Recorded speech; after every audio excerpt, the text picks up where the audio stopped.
ओम द्विसप्ततितमोऽध्याय। राजा के लिए सदाचारी विद्वान पुरोहित की आवश्यकता तथा प्रजापालन का महत्व।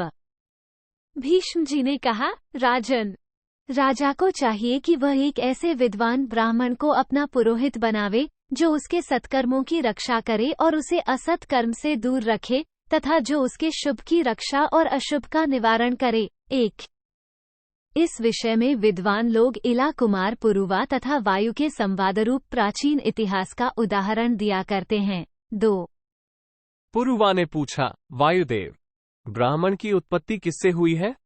अन्य तीनों वर्ण भी किससे उत्पन्न हुए हैं तथा ब्राह्मण उन सबसे श्रेष्ठ क्यों है? यह मुझे स्पष्ट रूप से बताने की कृपा करें। 3, वायु ने कहा, नृपश्रेष्ठ, ब्रह्मा जी के मुख से ब्राह्मण की, दोनों भुजाओं से क्षत्रिय की तथा दोनों ऊरुओं से वैश्य की सृष्टि हुई है। 4, भरत श्रेष्ठ, इसके बाद इन तीनों वर्णों की सेवा के लिए ब्रह्मा जी के दोनों पैरों से चौथे वर्ण शूद्र की रचना हुई। 5, ब्राह्मण जन्मकाल से ही भूतलप धर्मकोश की रक्षा के लिए अन्य सब वर्णों का नियंता होता है। 6, तदनंतर ब्रह्मा जी ने पृथ्वी पर शासन करने वाले और दंडधारण में समर्थ दूसरे वर्ण क्षत्रिय को प्रजाजनों की रक्षा के लिए नियुक्त किया। 7, वैश्य धन धान्य के द्वारा इन तीनों वर्णों का पोषण करे और शूद्र शेष तीनों वर्णों की सेवा में संलग्न रहे, ये ब्रह्मा जी का आदेश है। 8, पुरुवा ने पूछा, वायुदेव, धन धान्य सहित ये पृथ्वी धर्मतः किसकी है, ब्राह्मण की या क्षत्रिय की? यह मुझे ठीक ठीक बताइए। 9, वायुदेव ने कहा, राजन, धर्मनिपुण विद्वान ऐसा मानते हैं कि उत्तम स्थान से उत्पन्न और ज्येष्ठ होने के कारण इस पृथ्वी पर जो कुछ है वो सब ब्राह्मण का ही है। 10, ब्राह्मण अपना ही खाता, अपना ही पहनता और अपना ही देता है। निश्चय ही ब्राह्मण सब वर्णों का गुरु, ज्येष्ठ और श्रेष्ठ है। 11, जैसे वाग्दान के अनंतर पति के मर जाने पर स्त्री देव को पति बनाती है, उसी प्रकार पृथ्वी ब्राह्मण के बाद ही क्षत्रिय का पति रूप में वरण करती है। ये तुम्हें मैंने अनादिकाल से प्रचलित प्रथम श्रेणी का नियम बताया है।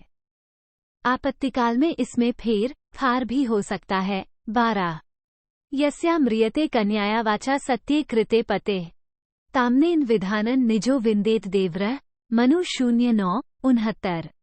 यदि तुम स्वधर्म पालन के फलस्वरूप स्वर्गलोक में उत्तम स्थान की खोज कर रहे हो, चाहते हो, तो जितनी भूमि पर तुम विजय प्राप्त करो वो सब शास्त्र और सदाचार से संपन्न, धर्मज्ञ, तपस्वी तथा स्वधर्म से संतुष्ट ब्राह्मण को पुरोहित बनाकर सौंप दो, जो कि धनोपार्जन में आसक्त न हो। 13, 14, तथा जो सर्वतभाव से परिपूर्ण अपनी बुद्धि के द्वारा राजा को सन्मार्ग पर ले जा सके, क्योंकि जो ब्राह्मण उत्तम कुल में उत्पन्न, विशुद्ध बुद्धि से युक्त और विनयशील होता है, वो विचित्र वाणी बोलकर राजा को कल्याण के पथ पर ले जाता है। जो ब्राह्मण का बताया हुआ धर्म है, उसी को राजा आचरण में लाता है। 15, 16, क्षत्रिय धर्म में तत्पर रहने वाला, अहंकार शून्य तथा पुरोहित की बात सुनने के लिए उत्सुक, उतने से ही सम्मान को प्राप्त हुआ विद्वान नरेश चिरकाल तक यशस्वी बना रहता है तथा राजपुरोहित उसके संपूर्ण धर्म का भागीदार होता है। 17, इस प्रकार राजा के आश्रय में रहकर सारी प्रजा सदाचार परायण, अपने अपने धर्म में तत्पर और सब ओर से निर्भय हो जाती है। 18, राजा के द्वारा भली भांति सुरक्षित हुए मनुष्य राज्य में जिस धर्म का आचरण करते हैं, उसका 1/4 भाग राजा भी प्राप्त कर लेता है। 19, देवता, मनुष्य, पितर, गंधर्व, नाग और राक्षस, ये सबके सब यज्ञ का आश्रय लेकर जीवन निर्वाह करते हैं, परंतु जहाँ कोई राजा नहीं है, उस राज्य में यज्ञ नहीं होता है। 20, देवता और पितर भी इस मर्त्यलोक से ही दिए गए यज्ञ और श्राद्ध से जीवन यापन करते हैं। अतः इस धर्म का योगक्षेम राजा पर ही अवलंबित है। 21, जब गर्मी पड़ती है, उस समय मनुष्य छाया में, जल में और वायु में सुख का अनुभव करता है।